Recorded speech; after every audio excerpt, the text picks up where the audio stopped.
Сайн байцгаана уу? Эрхэм хүндэт үзэгчдээ. Та бүгд IS Global телевизийн нээлттэй ялцлагын нэвтрүүлэг ус байна. Студид хөтлөгч Баталай Багдаяш алж байгаа. Өнөөдөр зоочин маань хэл шинжлэх ухааны дэд профессор, Монголын хөгжлийн ордны Монгол хэл бичгийн багш Совном Доржин Цэцэгмаа. Сайн уу? Амар минь. За энэ жилдэмнээ юм Монгол бичгийн бичиг албан ёсод төрүүлсэн чи нэвтрүүлсэн байна штэ. Тэгээд та энэ үйл явдлыг хэрхэн унш байна? За монголчууд эрт дээр үеэсээ одоо эцэг өвгдийн хаан үеэс монгол бичгийн суурч, дэлгэрүүлж, түгээж, эдгээг хүргэсэн. Тэгэхээр монгол бичиг гэдэг бол монгол үндэстний бичиг. Тийм учраас энэ үндэстний маань бичиг нь одоо өнөөдөр түгээн дэлгэрч одоо монгол даяараа монголчууд энэ үсэг бичгээ сурч байгаа нь үнэхээр одоо талархах зүйл гэж би боддог. Яагтвэл эцэг өвгдийнхөө тэр бичиг үсгийг бид өнөөдөр сурах ёстой, судлах ёстой, эзэмших ёстой, мэдж байх ёстой. Тэргээрээ бид нар монголоороо бахархаж, монголоороо одоо омогшиж, монгол хүн гэдгээ баталдаг ийм бичиг учраас бид одоо зайлшгүй сурах шаардлагатай байгаа. За энэ явдал яар явж байна вэ? За энэ бол бүр анх 1989 оноос улсын баг хурал гэж байхад анх тогтоол гарч ирсэн. 136 дугаар тогтоол гэж. За тэр тогтоолоор бүх нийтээрээ монгол бичиг үсгээ сурах тийм том одоо хөтөлбөр нь өрнөсөн. За тэр цагаас эхлээд монгол бичгээ үзэх одоо шинээр үзэх өөрөөр хэлбэл унсан одоо устж баг үгүй болгошгсан монгол бичгээ эргээд сэргээсэн тэр үе гэдгийг. Тэгээд 1991 оноос ерөнхий боловсролын сургуулиуд за ер нь бүх нийтээр монгол бичгийг сурах тийм хөдөлгөөн өрнөснөөр өнөөдрийг хүртэл одоо 40 гаруй жил монгол бичгээ сэргээж үзээд ингэ явж байгаа. Та өөрөөдөө юм монгол бичгээ хизээ судалж шилжсэн байна вэ? За би 1982 онд Монгол улсын 82? Тий. 1977 онд анх элсэн суралцсан Монгол улсын их сургуульд.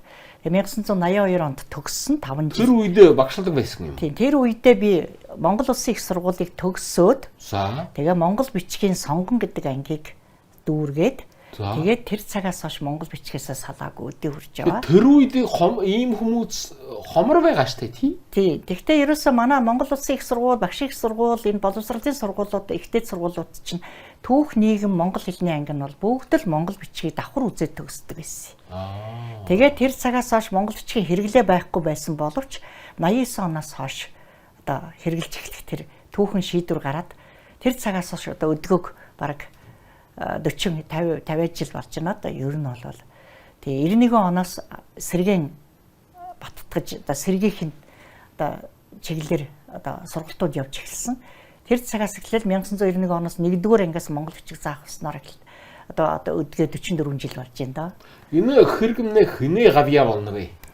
За энэ бол төр засгаас 1989 онд тэр 40 оны ихээр одоо халсан энэ монгол бичгээ монголчууд сурах ёстой гэсэн тийм одоо бодлого явсан. Тэгээд тэр бодлого нь бол одоо манай энэ төрийн дээд одоо бодлого учраас энэ төрийн одоо засгийн газар их хурал тийм ээ тухайн үед баг хурал улсын баг хурал гэж байсан. За тэгээд тэндээс л одоо энэ тогтоол шийдвэр гарсан. Тэр үед юм Монголын ерөнхийлөгчний Хочир бат байгаа шүү дээ тий. Очир Батаас Или бага баанж байгаа. Үгүй Очир Бат. Анх ерөнхийлөгчгээд анх нэрлэдэг болсон шүү дээ. Тийм ээ тий. Тэр цагаас яг тэр боловсролын яам, гэгэрлийн яам тэр бол бүгд л хамтарсан ийм тогтоол шийдвэрүүд гаргаад, тушаалууд гаргаад тэгээ монгол бичиг үсгэр үг орсон шүү дээ манай монголчууд. Та энэ монгол бичгтээ юм дуртай юм уу? Дуртай. Миний мэрэгжил. За. Тий. Ягаад сонсон юм бэ та? Монгол бичиг гэхээр би бол их сургуульд монгол бичиг 5 жил үзээд их сайхан гавьяат багш нарын гараас би гарсан. Тий, миний одоо анхны заасан багш маань Далхаж өвгөө гавьяат багш байлаа. Дараа нь миний одоо сонгоны ангийг одоо дүүрэхэд манай Чойлосор ингээд ардын багш Чойжсрун гэдэг нэг сайхан буура багш минь байлаа. Би 2 гавьяатын гараас гарсан. Тухайн үед бол Монгол бичгийн сонгоны анги гэдэг маань 5-6 хүн хүүхдэл сурж байсан. Жилдээ энэ сургуулиуд маань ийм сонгоны анги одоо мэрэгшсэн гэсэн тийм утгаар төгсгдөг байсан. Тэгээд тэр цагаас ер нь би монгол бичгтээ дурлсан. Бүр оюутан байхдаа би 1980 онд одоо оюутан байхдаа монгол бичгийн ном содруудыг уншиж, хуулж ойлгохгүй зүйлээ бас ахмадуудаасаа асуугаад их олон сайхан судар би уншиж бичиж хуулсан байдаг. 80 онд. Тийм. Тэгэхээр тэр цагаас эхлээл ер нь би дурлсан да монгол бичгтээ. Ямар сайхан одоо судар сургаалууд байдгийм бэ? Одоо жишээлбэл улсын төв номын санд би суух их дуртай. Монголын үндэсний төв номын санд. Тэнд Монгол номын фонд гэдэг би тэр 80-аад оны үед суудаг байлаа. 1 сая ном байна. Тэнд бол ер нь одоо монголчуудын энэ монгол бичгээр бичсэн номын одоо бүхэл бүтэн том фонд байна. 1 сая ном хос бичгээр байдаг. Тэгээд тэр номон дотор би тэндээс би одоо их олон ном үзсэн.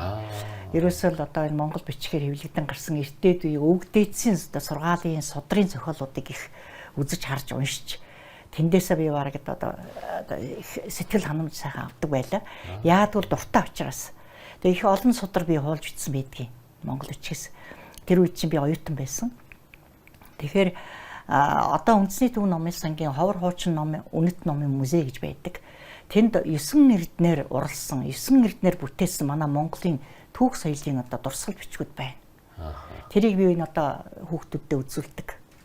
1000 сонсохоор нэг үз, тийм ээ. 9 эрдэнээр бичсэн ном гэхэр хүний одоо тархинд их сайн буудгүй. Ямар аж аргалтай хүүхэд вэ? Хаан сурдаг хүүхдүүд та багчлна. Одоо би энэ Монголын хүүхдийн ордны монгол хэл бичгийн дугуйлангийн багшаар ажиллаж байгаа. Одоо 9 дэх жилдээ ажиллаж байна. Тэгээ Монголын хүүхдийн ордон гэдэг маань одоо хүүхд шуугсан, хүүхдийн оюуны болоод авьяас бэлгийг нээдэг их том ордон бий. Тэнд одоо тал бүрээс цугласан 5000-аад хүүхэд 30-аад дугуйлангууд хичээлдэг. Тэгэхээр монгол бичгийн дугуйлан маань одоо энэ жил гэхэд хотоосоо жоохон тэлж нисэх яармаг гэсэн салбар руу тэнд одоо очиж хичээлээ зааж байгаа. Энэ жилийн хувьд бол 100 гаруй хүүхэд сая 12 сарын 16-нд эхний хагас жилээ энэ 25 оны сүүлийн хагас жилийн сургалтаараа сураад төгссөн. Бүгд монгол бичгтэн болсон. 100 гаруй хүүхэдтэй. Тэгээд энэ хүүхдүүд нь хос бичгтээ сонирх нь уу? Сонирхож байна. За. Яагаад гэвэл тэдний одоо оюун тархинд бид нар юу суулгах хэрэгтэй гэхээр чиний эцэг дээдс бол энэ сайхан бичиг үсгээр өдгөө хүртэл одоо уламжлуулаад ирсэн тэр сайхан ном судар сургаал тэр л одоо сайхан бүтээлүүдийг бид унших ёстой, мэдэх ёстой. Тэрний хажуугаар бид нар бас энэ кирилл үсгээ сайн сурах ёстой. Өөрөөр хэлбэл кирилл монгол бичиг гэсэн энэ хос бичгтэй ингээд явж хахад бол хүүхдүүд маань одоо сайн сурч чадж байгаа. Энэ хүүхдийн ордонд хэдий юм дугуйган байна гэж. 30 гаруй дугуйлан байна. За тэгээд салбар нь болохоор зэрэг нисэх яармаг налайх тийм ээ одоо энэ хоолын дүүргүүдийн хотоос зайдуу байгаа газрууд тэгэхээр 20-од салбар дугуйлан. Тэнд салбар бүхэндэн жигээд юм байх уу? Тий, салбар болгон дээр монгол бичиг байхгүй. Зөвхөн нисэх яармгийн салбар дээр байгаа. Яг төв ордондоо бол би 8 жил монгол бичгээ заасан. 9 дэх жилдээ би одоо энэ салбар дээр очсон. Тэр яармаг нисхийн авийн хүүхдүүдэд монгол бичгээ зааж байгаа. Тэгээд таны дугуйлан юугаар онцгойтой юм бэ? За, манай хүүхдийн ордны дугуйлан бол ерөөсөл хүүхдийн авьяас бэлгийг хөгжүүлнэ. За. Урлагийн, соёлын, эрдэмийн энэ авьяас бэлгийг хөгжүүлдэг газар. За, тэрний мэдж байгаа. Үгүй таны энэ монгол бичгийн дугуйлан ямар онцгойтой юм? За, энэ бол ерөөсөө л одоо 2015 оноос 6 дугаар ангиас эхлээд монгол бичиг албан ёсоор монгол бичгийн үндэсний хөтөлбөр 3 гэсэн энэ хөтөлбөрийг их хурлаас баталсан. Тэрний дагуу 6 дугаар ангиас 12 дугаар ангийг төгсгөл монгол бичиг ордог бүр тийм болсон. Энэ нь болохоор зэрэг одоо төгсөлтийн шалгалт одоо ерөнхий эрдмийн шалгалт гэдээ байдаг штэ. Ихтэй сургууль дэлсэн сурах. Тэрэнд одоо бас энэ монгол бичиг тодорхой хэмжээний одоо асуултууд ирдэг. Тэрэнд хариулах ёстой. Монгол бичгээ хэр сурж ийн гэдгийг тэргээр бас тэр шалгалтаар Кирилл монгол бичгээр хоёулангаар нь ингээд шалгалт авдаг болсон. Тийм учраас хүүхдүүд одоо тэрнээс шамдас сурахгүй бол тэр элстийн ерөнхий шалгалтын ерөнхий хамгийн ихний оноо авах босго оноо буюу хамгийн ихэнд одоо дээд сургуульд их сургуульд орж болох нь чадах нь гэдгийг сорих хамгийн ихний шалгалт бол монгол хэл бичгийн шалгалт байгаа юм. Энийг өгжиж энэ дээр одоо оноогоо авч чадсан хүүхэд дараагийнхаа хичээлүүдийн шалгалтыг өгөөд тэгээд ихтэй сургуульд ирсдэг. Тийм учраас сурахаас өөр арга байхгүй. Хэдийн настай хүүхэд явна гэж. За манай сургалтанд бол 5-аас 12 дугаар ангийн хүүхэд явж байгаа. Яагаад гэвэл 6 дугаар ангиас монгол бичиг ордог, 5 дугаар ангийн сонирхолтой хүүхдүүд нь сурдаг. За сайн сурж байна. Ялангуяа 5, 6, 7-гийнхан бол их сайн сурж байгаа. За ахлахангийн хүүхдүүд бол өмнө үзсэн учраас суйртай тэрийг хөгжүүлээд явчихж байгаа. Хөгжүүлнэ гэдэг маань юу вэ? Тухайн сургуулийн сургалтын хөтөлбөрөөс илүү юмнууд бид нэр одоо заадаг. Өөрөөр хэлбэл хүүхдийн оюун сэтгэлгээ, сэтгэлгээний хурд, нүдлэн тогтоох чадвар, за сайхан бичих, сайхан хурдан сайхан унших, ойлгож унших гэдэг энэ чадваруудыг илүү одоо нөхцөлтөөр ойлгуулж өгдөг. Тэгээ сургалтын хэрэглэгдэхүүн, за багшийн арга зүй, заах одоо тэр ур чадвар өдрийг бол энэ дээр одоо энэ хүүхдүүдэд өгөхөд хүүхдүүд илүү сайн сурч чаддаг, илүү хөгжиж чаддаг байхгүй хүүхдүүд. Энэ таны дугуйлгын төгсөөд хүүхэд монгол бичгийн суллагч болсон хүн байна уу? Монгол бичгийн би одоо 1990 оноос 2010 он хүртэл ихтэй сургуулиудад багшилж байлаа. За тэр ихтэй сургуулиудад багшлахдаа цагаар очиж би хүсэлтээр нь багшилдаг байсан. Монгол хэл бичиг буюу монгол бичгийг би дагнж орж ирсэн. Тэрэнд одоо яг энэ монгол бичгийн чиглэлээр төгссөн миний олон шав би одоо энэ тэнд багшилж байна. Сайн багш нар болцсон. Сайхан багш нар би миний шавнараас хүүхдүүд дотроос бол миний ажлын амжилтын нэг үзүүлэлт болохоор энэ манай Монгол улс бол нөгөө монгол бичгийн улсын том олимпиадууд уралдаанууд зарладаг. Жилдээ нэг 4-5 том уралдаан байдаг.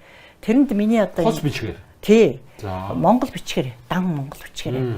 Тэрэнд би одоо миний одоо дугуйлангийн сурагчид сүүлийн 5 жилд улсын авраг болсон 5 хүүхэд байна. Дүүргийн авраг болсон хүүхдүүд байна.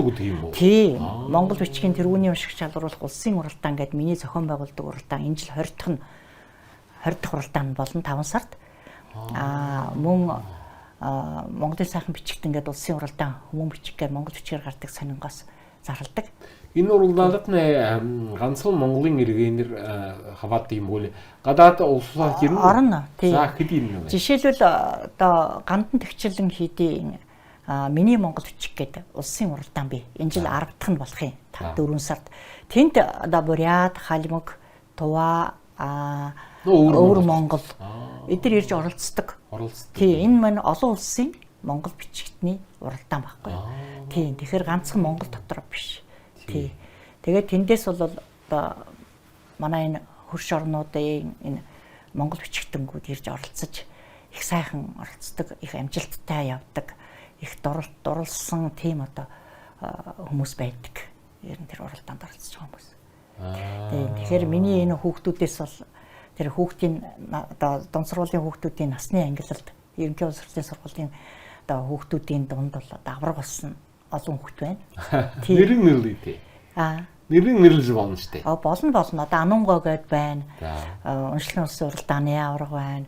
Мөн Гандангийн миний монгол бичиг гэж уралдаанд бас тэргүүлсэн. За Хулан гэд байна. Мишель гэд байна. Нямдава гэж байна. За мөн Дэлгэр мөргөн гэж байна. Олон хүүхдийг нэрлэж олно. Тэд нар маань надаар заалгаад миний гараар ороод бэлдээд тэр сайхан уралдаануудад төрүүлж ирсэн. Тийм, тэр бол миний ажлын амжилт, тэр хүүхдүүдийн маань амжилт л та. Тэдний өөрсдийн хичээл зүтгэл орж байгаа шүү дээ. Тийм, би бол чиглүүлж өгнө, зөвлүүлж өгнө. Тэгээд тэд нар маань оролцоод ингээд монгол бичигтээ дурлаад үнэхээр энэ монгол бичиг гэдэг бол хэрэгтэй зүйл, сурах ёстой зүйл гэдгийг ухамсарлалцсан байгаа хүүхдүүд юм. Таны бодлоор хос бичгэмнээ монголчуудад хэрэгтэй юм уу биш юм уу? Хэрэгтэй. Хос бичгээрээ явах ёстой. Яагаад гэвэл бид нар чинь 40-од оны ихээр Кирилл бичгийг авсан. За Кирилл бичгийг авахтаа бид нар яах ёстой гэвэл монгол бичгээ тухайн үед орхисон. 40 жилийн дараа монгол бичгээс эргэн сэргээж тэр унгаасан монгол бичгээ одоо эргэж сэргээсний хүчээр өнөөдөр энэ Монгол үндэстэн чинь энэ Монгол бичгээрээ бахархах, Монгол түүх соёлоороо бахархах энэ сайхан одоо мөч ирсэн. Кирилл бичгийг бол хайж болохгүй, орхиж болохгүй. Яг бол кирилл суурьтай хүүхдүүд маань сурж байгаа учраас тэд нарт бас илүү ойлгоход төхөн болдог Монгол бичгийг. Та 44 3 жил багшлж байна шүү дээ. За тэгээд таны бодлоор нь юм Монгол бичгээ хэдийн настаас их хэмээр байна. За 1991 онд 1-р ангиас анх заасан юм. Тэгээ 1-р ангид бол хүүхдүүд маань кирилл үсэг бичиг мэдэхгүй учраас шууд монгол бичгээр амлаж байсан боловч тухайн үеийн нөхцөл байдал нь ихээр бэлтгэл бол хангалттай байгаагүй улмаас 3-р анги болгосон. Дараа нь 7-р анги болгосон.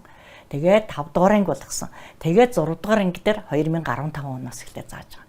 Тэгэхээр миний бодлоор бол энэ 6-р ангиас нь монгол бичгээ заах нь илүү зүгээрээ. Яг бол дунд ангид олон хичээл ороод ирдэг. Тэр үеэр нь одоо хүүхдэд бас кирилл суурьтай учраас сургахад бол хэлбэр дөхөм гэж бодож байна. Тэгэхээр та эрдэмтэн хүн байна шүү дээ, тий? Тэгэхээр дэд профессор. Тэгээд таны энэ юу диссертацийн цэдв ямар байсан юм бэ? За би 1998-аас 2001 онд Монгол хэл бичгийн дээд сургууль гэдэг сайхан сургуульд багшилж байлаа. За тэр үед манай эрдэмийн зөвлөгээд академич нар эрдэмтэд докторууд байсан.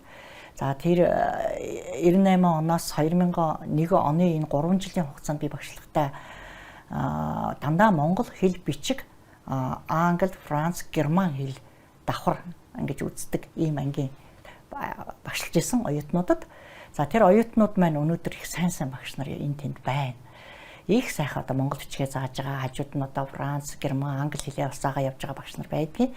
Тэр үед 1999 онд манай эрдэмийн зөвлөлд дээр би монгол бичгийн сургалтын хэрэглэгдэхүүн гэсэн сэдвээр одоо эрдэмтдийн өмнө би зогсож энийг хамгаалж байлаа. Энэ юм Монгол улсны монгол бичгээ хөгжих чадaltaй болсон байна. Чадaltaй. Тий. Өнөөдөр одоо ингэ бодъё доо 1991 оноос хойш бүх хүмүүс одоо дунд ахмад болцсон байна шүү дээ. За тэр хүмүүс бол бүгдээрээ монгол бичгийн суурьтай байгаа. За дээр нь мөн бидний ахмад үе бас монгол бичгийн суурьтай байгаа. За одоо энэ хүүхдүүд 6-аас 12 дугаар анги хүртэл орж байгаа. Ихтэй сургуулиудад нийгмийн ухааны чиглэлээр сурж байгаа оюутнуудад бас монгол бичиг ордог. Тэгэхээр бол ер нь монгол бичиг бол түгэнд илгэрсэн.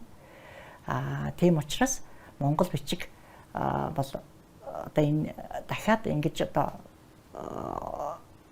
орохгүй байх тийм аргагүй болсон. Тий. Цаашд үргэлжлэх ёстой. Өнөөдөр монгол бичгийн орчин хэрэглээ их болсон байна. Уран бичигчд их болсон байна. За телевиз уран бичигчд? Тий, уран бичигчд буюу уран бичлэгийн одоо сайн бичигчд их төрсэн байна. Одоо Монголд. За. Тий. За тэгээд дээр нь яах вэ гэхээр зэрэг энэ телевизүүд за зарим нэгэн сонин хэвлэл монгол бичгийг бас хамтд нь ингээд аваа явж байгаа. Тий. Одоо Монголын үндэсний телевиз бол одоо тэр телевизийнхаа баруун зүүн болондоо монгол бичгээр ингээд хүмүүсийнхаа нэр хаяг, за зарим нэгэн нэвтрүүлгийн нэр хаяг, за зарим нэгэн дуу шүлгийн хажууд нь ингээд хатцсан байгаа. Тэгэхээр энэ маань хэрэглээ болоод явж байна. Бас орчин бүрдэж байна л гэсэн үг. Манд өвөр монголч шиг болох аргатай гэж шүү. Аргатай тий.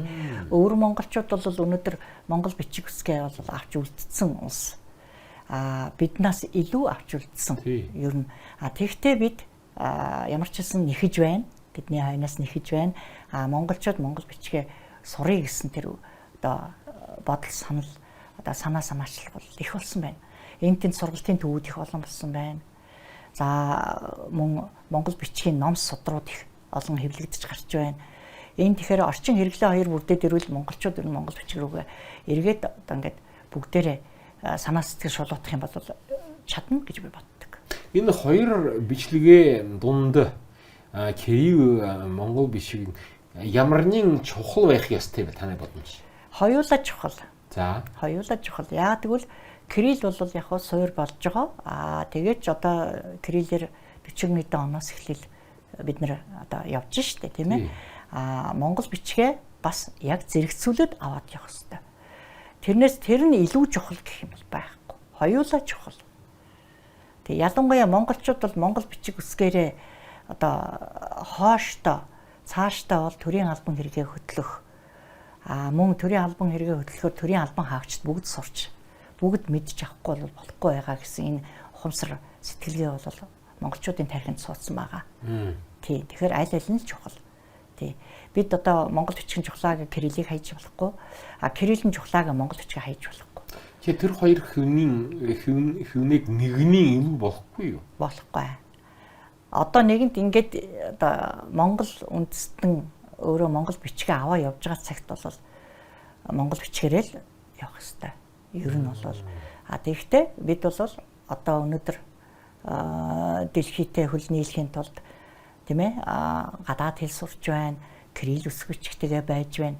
Тэгэхээр аль аль нь л одоо хүмүүсийн оюун сэтгэлгээнд хэрэгтэй.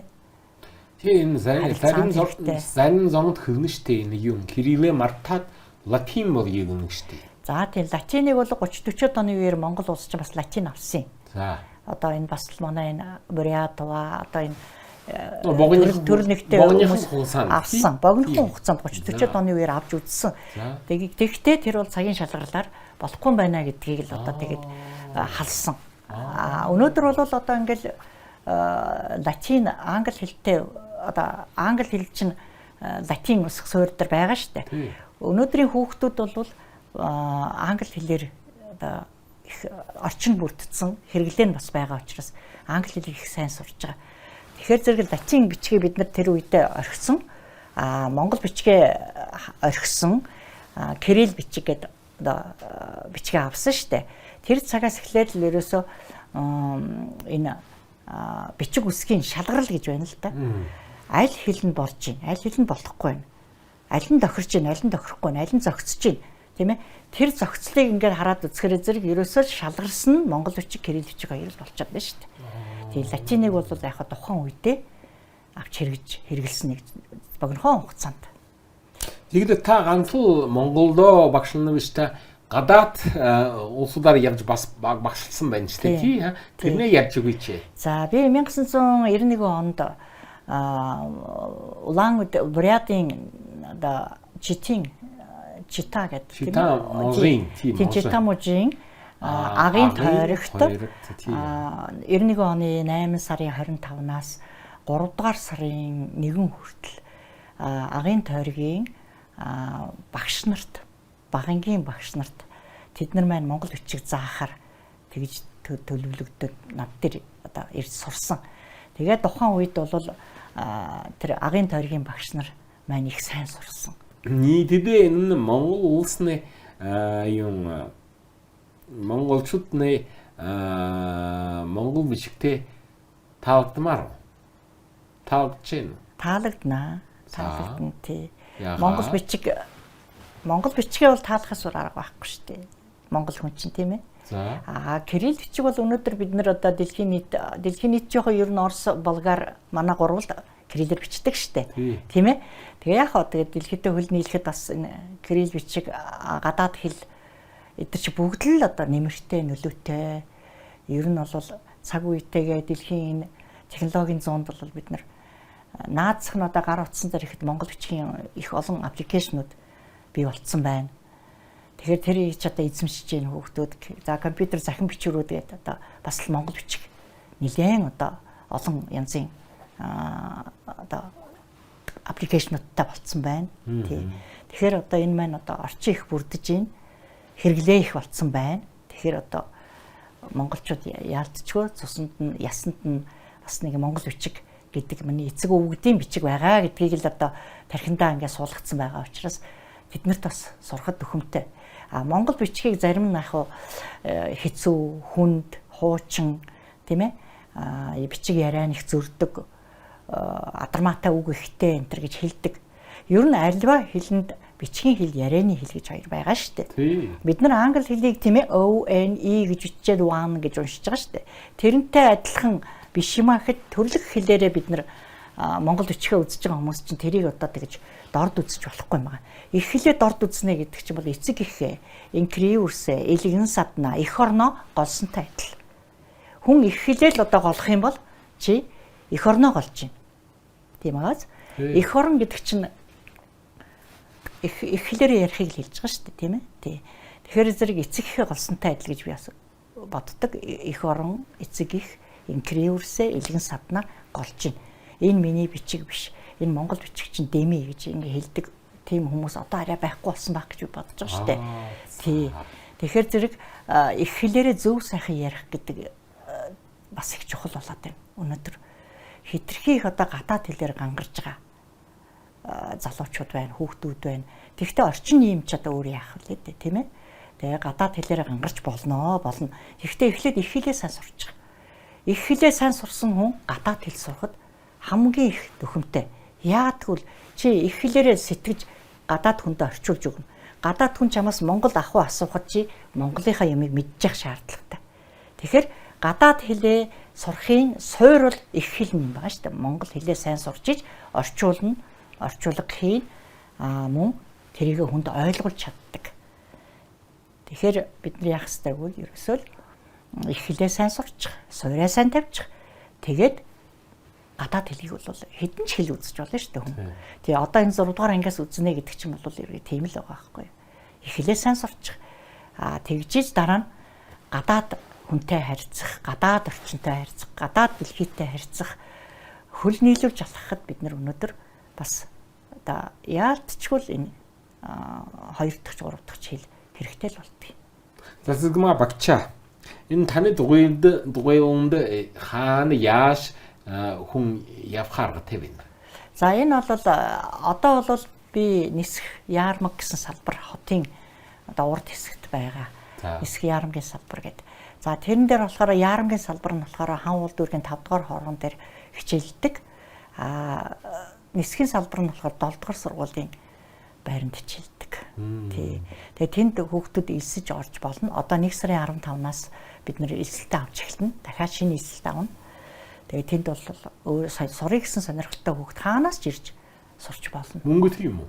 Мөнгөгүй, төлбөр байхгүй. Зөвхөн бүртгэлийн хураамж гэдэг нэг жоохон баг зэргийн мөнгө хураадаг. Бүртгэлийн хураамжид тэгээд үндсэндээ нийслэлийн засаг даргын хүүхэд хөгжүүлэх хөтөлбөрийн хүрээнд үн төлбөргүй ийм сургалт явуулж байгаа. Намайг Арун Жаргал гэдэг. Би Нисхийн хан уул дүүргийн 89 дугаар сургуулийн 5 дугаар ангид сурдаг. Би монгол бичиг үсгээ сайн сурч байгаа. Би 6 дугаар ангид орохдоо үеийн найз нартай үлгэрлэн гэж боддог. Монголын хүүхдийн ордны Цэцэгмаа багштай баярлаа. Хүүхдүүдээ найзуудаа монгол бичгээ сурцгаая.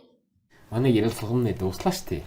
За тэгээд самгийн сүвдээ юм монгол бичгийн ирээдүйг тухай хэлж өгье. За монгол бичиг бол ирээдүйтэй. За өнөөдөр энэ их одоо тэр үндэсний төв номын санд байгаа тэр их ном судрыг уншиж судлах хэрэгтэй.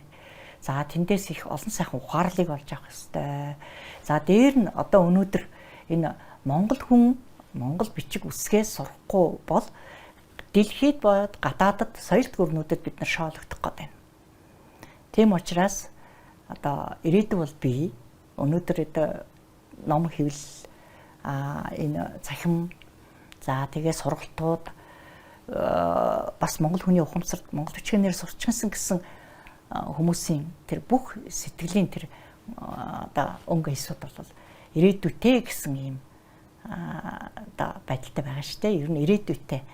Монголчууд бол монгол бичиг үсгээрээ одоо дэлхийд гайхагдаж дэлхийд ганцхан байдаг босоо бичгээрээ мөнх хөх тэнгэрээс хөрс талтан дэлхий рүү унаж бичсэн энэ сайхан босоо бичгээ жигүүрлээд явах юм бол тэгээд сэргэндээ.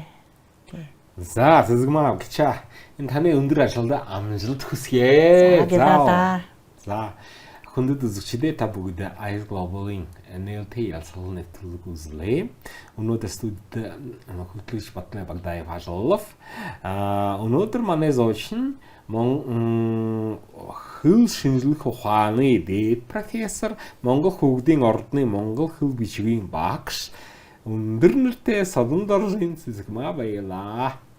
За дахин уулзтаа баяртай.